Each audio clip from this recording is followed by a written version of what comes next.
Assalamualaikum. Salam. Ngopo udan-udan rene iki? Niki Gus, ajeng tanglet sekedhik niki. Ngopo? Kayak masalah tok uripe sampean.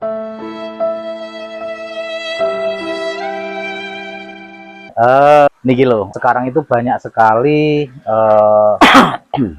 para istri yang menjadi tulang punggung bagi keluarganya.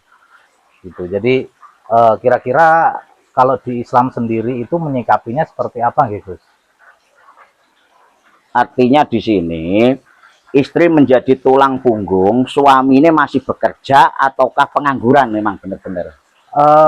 Konteksnya suaminya nggak pengangguran sih, cuman belum bekerja karena beberapa hal. Jadi mungkin bisa dibilang nganggur lah gitu. Tapi bukan berarti nggak mau cari kerja, tapi memang mungkin belum ada lowongan kerja atau apa, sehingga keadaan memaksa si istri untuk menjadi tulang punggung. Ngaten. Ini Bismillahirrahmanirrahim. Terkait dengan fenomena yang jenengan sampaikan tadi, jadi dalam Islam sendiri ya, dalam Islam itu sudah jelas ditegaskan oleh beberapa ahli hukum, ahli fikih, bahkan Rasulullah pun sendiri menegaskan bahwa yang berkewajiban mencari nafkah, yang berkewajiban mencari nafkah adalah suami. Seperti ya kayak mbien lah, kita pernah ngaji bersama atau waktu itu pembahasan nafkah itu kan ada dua, ada nafkah muawwadah, ada nafkah muasah. Nah, nafkah muawwadah ini adalah nafkah yang diwajibkan atas suami kepada istri sebagai ganti karena istri wajib taat kepada suami. Nah, itulah kenapa seorang suami wajib memberikan nafkah pada istrinya, baik nafkah lahir maupun nafkah batin. Nah, tadi ini lagi. Nafkah lahir. Nafkah lahir itu apa? Nafkah lahir itu setidaknya ada dua. Yang pertama nafkah ma'isyah. Ma'isyah itu berarti suami mencari mencarikan rizki, mencarikan nafkah lewat bekerja untuk mencukupi mungkin makan, untuk mencukupi pakaian, untuk mencukupi tempat tinggal dan kebutuhan lainnya. Itu yang pertama, nafkah lahir. Yang kedua, nafkah lahir yang kedua adalah nafkah biologis. Lagi sering disalahartikan. Rata-rata orang mengatakan nafkah biologis itu adalah nafkah batin. Iya, padahal nafkah secara biologis, sampean kan ya tetap butuh upluk-upluk kan ya butuh. Iya, paling butuh nih. Paling butuh. Ibaratnya cara nyuwun sewu sampean teko imangan sedina pisan cukup. Ini urusan biologis wajib. Nafkah lahir ada dua, nafkah ma'isyah sama nafkah biologis. Kemudian nafkah batin. Loh, nafkah batin itu apa? Nafkah batin itu bagaimana seorang suami mencukupi kondisi batiniah dari istri. Artinya apa? Suami kan sebagai ibu. Imam. Oh, imam. Suami kok ibu, ya Allah, ya Allah. Suami itu imam. Nah, suami itu imam. Maka imam itu harus memberikan nafkah. Jadi ngawur kok. Jadi suami itu harus memberikan nafkah sebagai imam. Contoh ini, sampean otomatis jenenge jadi imam, kan jadi bahan bertanya seorang istri. Betul. Terkait ilmu agama. Makanya seorang suami juga harus memberikan nafkah batin itu. Terlepas dari itu semua, kita kerucutkan ke nafkah lahir sing ma'isyah. Pekerjaan. Kerjaan. Nah, tadi sudah disebutkan sing wajib kerja golek nafkah itu suami atau istri? Suami.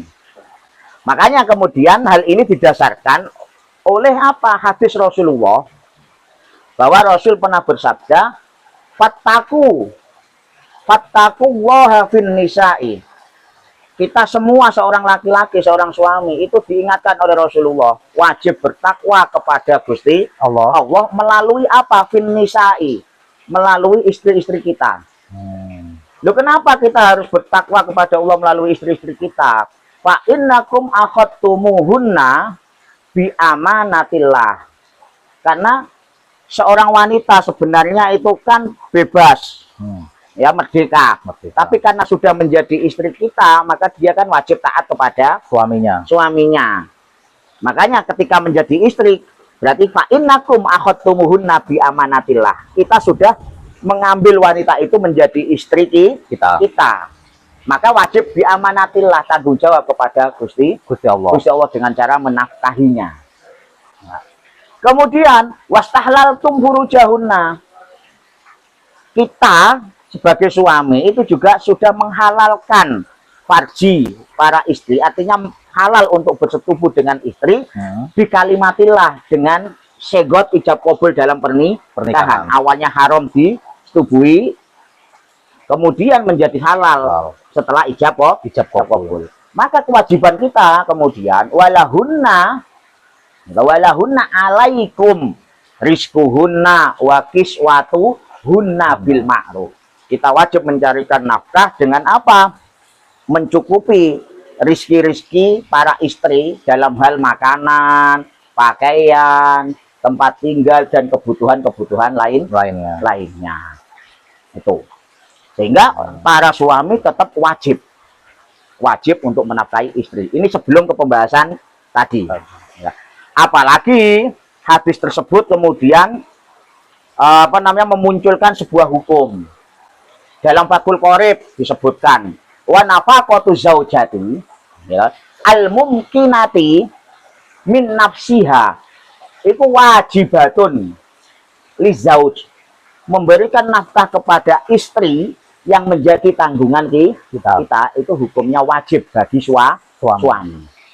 Maka suami harus bagaimanapun dia mencari pekerjaan untuk memberikan nafkah. Persoalannya kemudian fenomena yang jenengan sampaikan tadi itu kan memang terjadi akhir-akhir ini, sering sekali. Betul. Mungkin kenapa kemudian wanita-wanita atau istri-istri atau seorang ibu yang kemudian mencari nafkah dan menjadi tulang punggung keluarga, ada banyak faktor di sini. Mungkin karena faktor lapangan pekerjaan yang lebih membutuhkan perempuan dibanding laki-laki, atau yang laki-laki ini sebenarnya sudah mencari nafkah tapi hasilnya sedikit sehingga kurang. Akhirnya istri yang ikut mencari nafkah, atau mungkin karena laki-lakinya sakit sehingga istri yang bekerja. Betul. Atau yang naudzubillah, laki-laki ini pengangguran, nggak mau usaha sama sekali, sehingga daripada rame istri yang ngalai jadi tulang punggung keluarga. Nah, terlepas dari latar belakang yang berbeda tadi, nanti kita bahas di akhir. Menjawab fenomena yang terjadi, yang jenengan tanyakan tadi, fenomena wanita sebagai tulang punggung keluarga. Ini ada dua sudut pandang kok. Ada dua sudut pandang untuk menjawab ini. Pertama, sudut pandang dari suami. Ya. Menanggapi fenomena itu seorang suami ini bagaimana? Seorang laki-laki. Ada dua sudut pandang. Yang pertama, dari sudut pandang suami telah disebutkan tadi di awal bahwa seorang suami wajib hukumnya menafkahi istri bagaimanapun kondisinya, apapun kondisinya. Meskipun kondisi yang jenengan sampaikan tadi bahwa lapangan pekerjaan ternyata sulit bagi laki-laki. Tapi itu tidak kemudian menggugurkan kewajiban. Kenapa? Karena sesulit apapun suami kan bisa bekerja dengan cara apapun, yang penting halal. Dengan hasil berapapun sebisanya. Meskipun nyuwun sewu, istri tetap bekerja membantu. Tapi suami juga wajib bekerja memberikan nafkah, meskipun nafkahnya sedikit. Meskipun sedikit artinya gini, dibandingkan gaji dari istri, nafkah yang kita berikan meskipun sedikit, tapi hukumnya tetap wajib. Makanya disebutkan, jadi Imam Nawawi menyebutkan bahwa kewajiban seorang suami itu sampai meskipun saking miskinnya dia hanya mampu memberikan nafaqatul mu'sir namanya. Nafaqatul mu'sir nafkah orang yang kesulitan, yang sangat kesulitan, tapi yang penting maringi. Disebutkan wa ingkana zauju mu'siron, jika seorang suami itu kondisi sulit, kondisi sulit artinya pekerjaan susah, nggak punya uang, punya cuma sedikit, wa yu'tabaru i'saruhu bitulu'il fajri kulla yaumin, atau bitulu'i fajri kulli yaumin, sampai kesulitan itu terulang setiap hari, tetap wajib famudun ai fal wajibu alaihi li zaujatihi muddu ta'amin min ghalibi kuti baladihi. Artinya gini, kewajiban seorang suami sampai dalam kondisi sesulit apapun itu harus memberikan nafkah ke istri minimal yang paling sithik 1 mud setiap makan. Artinya ini sesuai adat. Misal sehari adatnya makan 1 kali cukup, ya berarti cuma memberikan satu mud untuk makan. Kalau misalnya adatnya di Indonesia sehari makan berapa kali? 3 kali. 3 kali berarti dia 3 mud.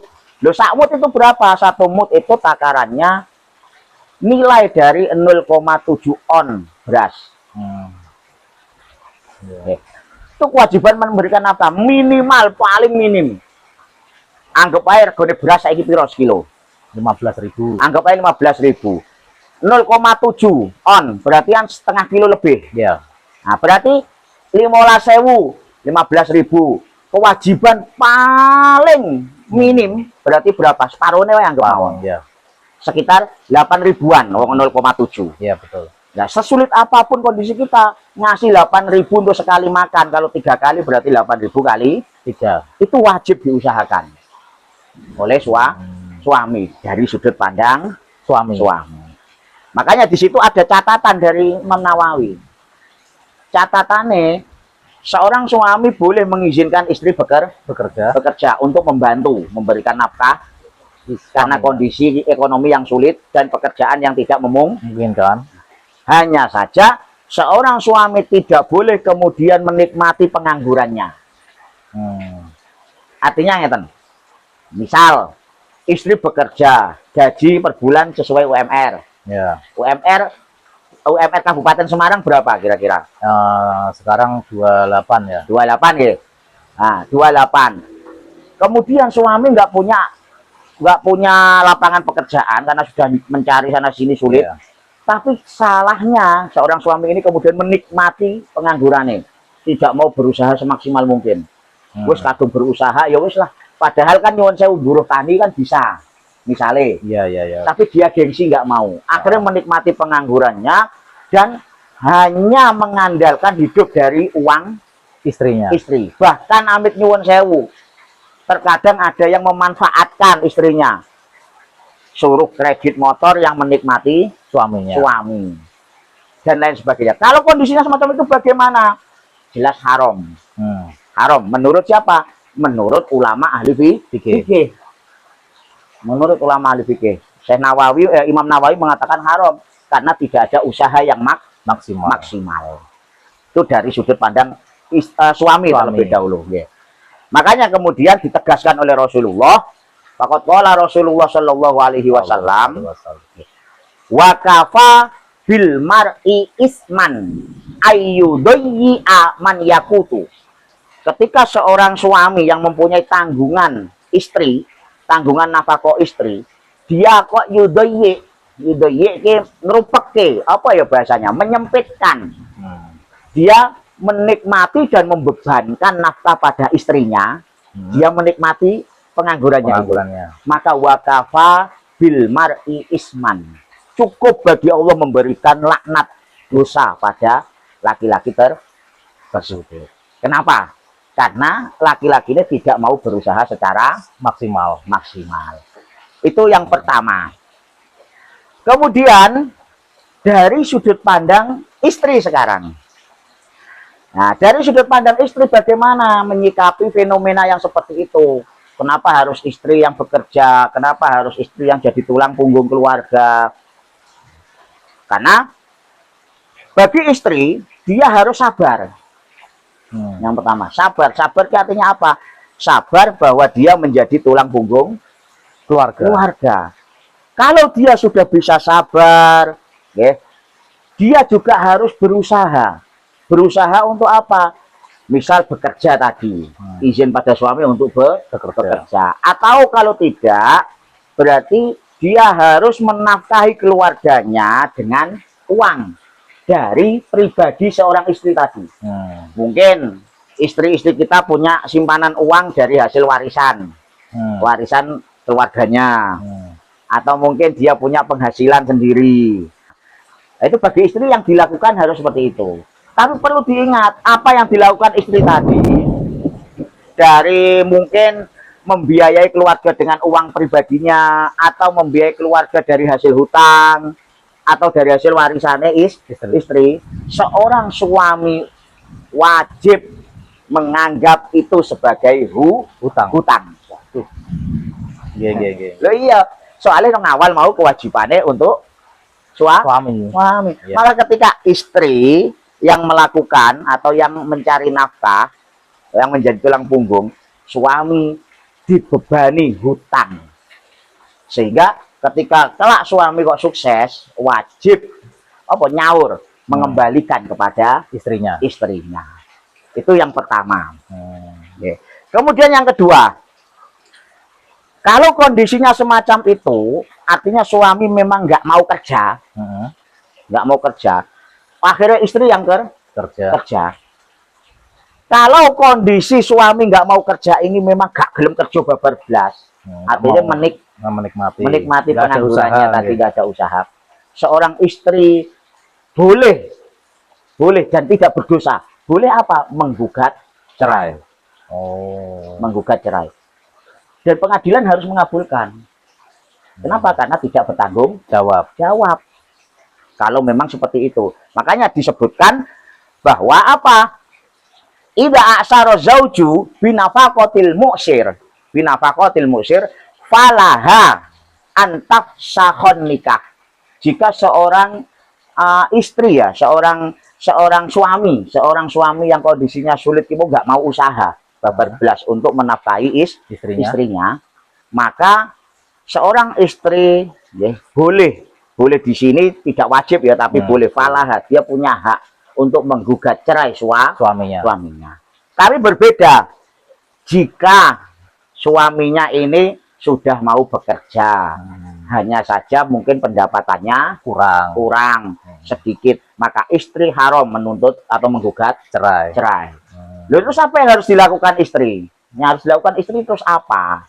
Ya, yang harus dilakukan istri adalah dia harus apa? Dia harus nerimo yang pandum, menerima kondisi suami dengan legowo. Kenapa? Sesulit apapun suami, dia masih mau berusaha memberikan nafkah meskipun sedikit. Seorang istri harus legowo. Ketika istri sudah tidak legowo lagi, maka yang salah bukan suami.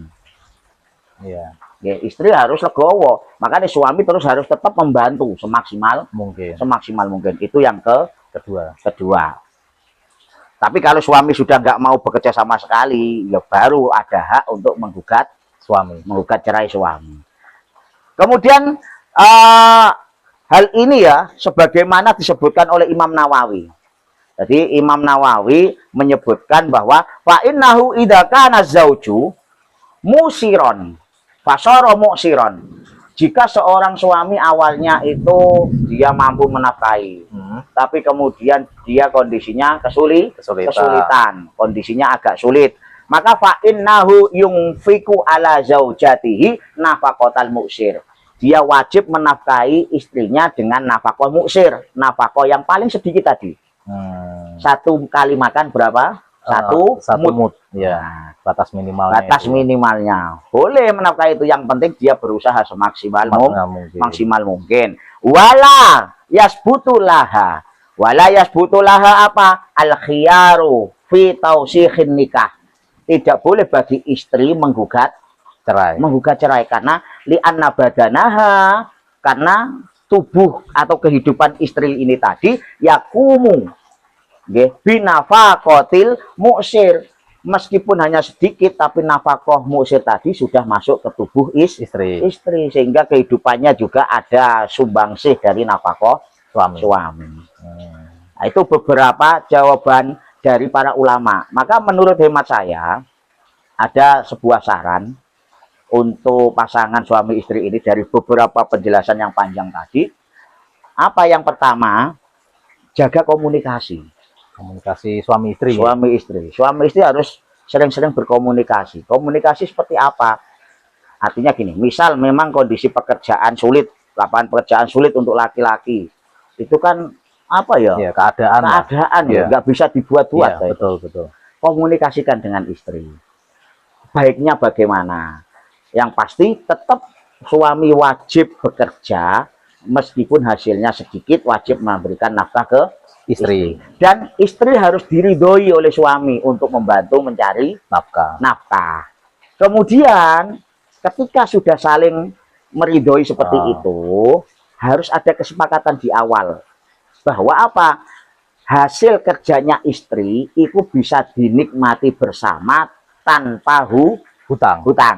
Kalau ulama tadi kan wajib dianggap hutang. Betul. Karena keterbebankan oleh kepada suami nafkah tersebut.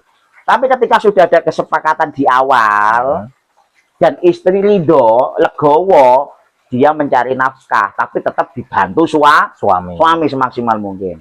Legowo, maka itu tidak jadi hutang. Sehingga apa? Sehingga bagi istri yang memang legowo dan tidak menganggap itu hutang, ada pahala yang istimewa untuk istri. Karena itu tadi membantu mencari nafkah, yang kedua bisa legowo. Legowo menerima keadaan. Ya. Sehingga dapat pahala istimewa ini 2 pahala. Masya Allah. 2 pahala. Yang pertama, pahala korobah, nafkah korobah. Atau pahala nafkah kekerabatan. Tetap menjaga hubungan kerabat, hubungan keluarga, hubungan suami istri. Yang kedua, pahala sedekah. Dan ini ada dalam riwayatnya, Rasulullah pernah suatu ketika membuat majelis di masjid. Di situ ada salah satu santri yang ikut ngaji, itu Zainab, istri Abdullah. Abdullah itu sahabatnya Rasulullah. Nah, Abdullah ini melarat uripe. Dia orang nggak punya usaha, piye wae gagal. Kan ana wong sebentuke kaya ngono kuwi. Iya. Soale wajah-wajahmu ngono kuwi. Nggih. Ame usaha piye wae gagal. Melarat. Akhirnya malah lara sisan. Wis usaha ngalor ngidul gagal, terus tambah sakit. Akhirnya mau nggak mau Zainab kan mencarikan nafkah untuk suami dan anak-anaknya. Keluarganya. Anaknya tidak hanya 1, lebih. Lalu mendengar Rasulullah ngaji, saat itu Rasulullah ngaji bahas bab sedekah. Dan Rasul menyampaikan, bagi wanita yang mau bersedekah, mendapatkan pahala yang istimewa. Pahala sedekahnya wanita, yaitu dia akan menjadi bidadari tercantik di surga. Dan kehidupannya di dunia akan diberikan kehidupan yang berkah. Akhirnya nopo? Pulanglah Zainab pulang. Begitu pulang, suwengi kok kepikiran, sampai nggak bisa tidur, kepikiran, aku kira-kira iso sedekah koyo ngono enggak? Apakah saya mencari nafkah untuk suami dan anak-anak ini juga masuk sedekah? Ataukah saya harus sedekah yang lain? Dia tanya ke suaminya, Abdullah. Komunikasi tadi penting. Mas, tadi Rasulullah menganjurkan setiap wanita supaya bisalah menyisihkan berapa untuk sedekah. Menurut jenengan bagaimana? Dijawab oleh Abdullah. Lah, mas sedekah piye?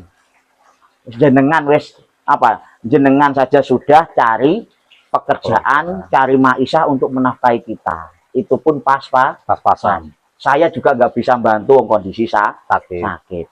Coba tanya ke Rasulullah, apakah usaha jenengan ke kita itu terhitung sedekah ataukah tidak? Akhirnya Zainab sowan ke Rasulullah. Tapi sebelum sowan ketemu sahabat Bilal. Sahabat Bilal juga pengen sowan ke Rasulullah. Akhirnya Zainab nitip ke sahabat Bilal. Kang Bilal, aku nitip teko kena Rasulullah. Tak enteni nok ngajenge, saya tunggu di depan dalam Rasulullah. Saya malu kalau mau tanya langsung ke Rasulullah. Oke, nanti saya sampaikan. Pertanyaannya, apakah tadi yang dilakukan Zainab termasuk sedekah? Ditanyakan oleh Bilal. Jawaban Rasulullah menghibur sekali. Walaha ajroni.